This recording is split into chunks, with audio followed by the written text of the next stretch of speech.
fitness are important parts of your life that go ignored. Do you want a challenge in life that makes you feel accomplished? Something that you thought was always bigger than yourself and that you could never do? But all you needed was a push. And that push, all it takes is motivation. Today is your lucky day. I'm going to help you make that decision and talk about how to train for a half marathon. Let's start with discussing the most important step. Decide you're going to run 13.1 miles. Hard work and dedication starts now. If you look here, this, I use Disney World as an example, is 13.1 miles.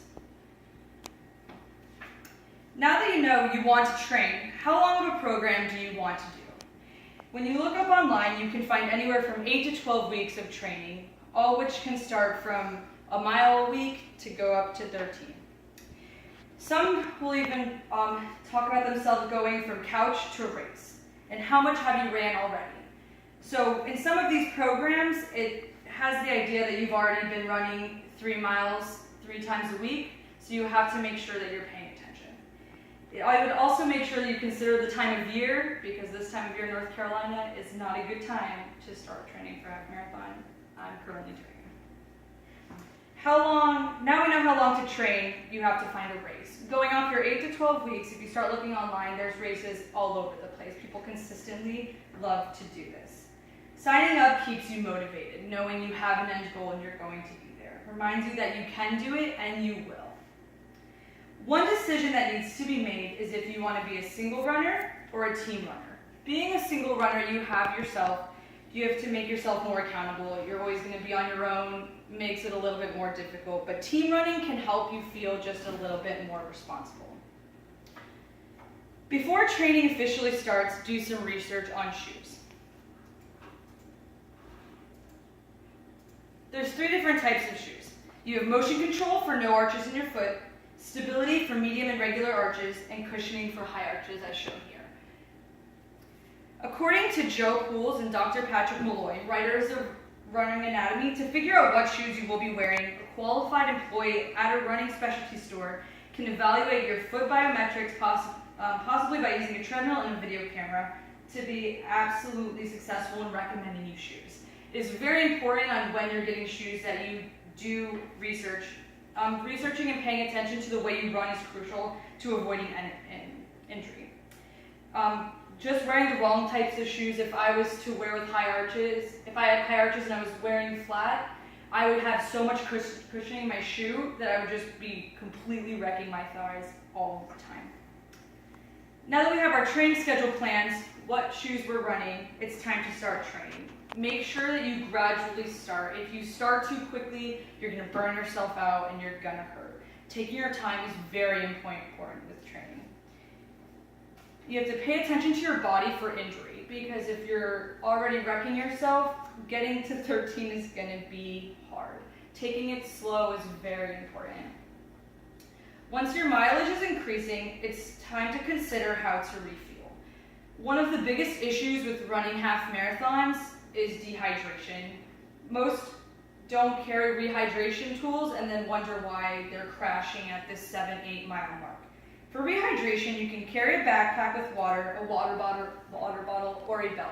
There's multiple ways to go about it. On race day, there will be water stations throughout the race, but it's not guaranteed that you will find your full hydration. I personally use a Camelback on my back as the best bet, because anytime that I even feel a little bit of dehydration, I make sure that I'm putting water into my system. According to a study published in the Journal of Athletic Training, sports drinks are crucial to hydration versus water when running over an hour's time.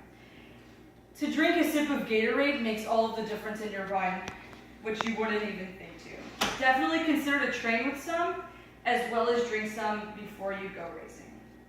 With using types of gels and snacks can be important for training and race days as well. They have types of goos that are about this big, and they are filled with amino acids and carbohydrates.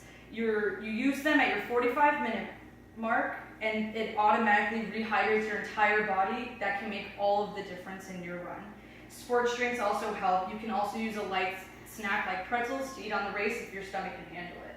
Most runners' stomachs can't handle that much food, but it's up to you on how you train.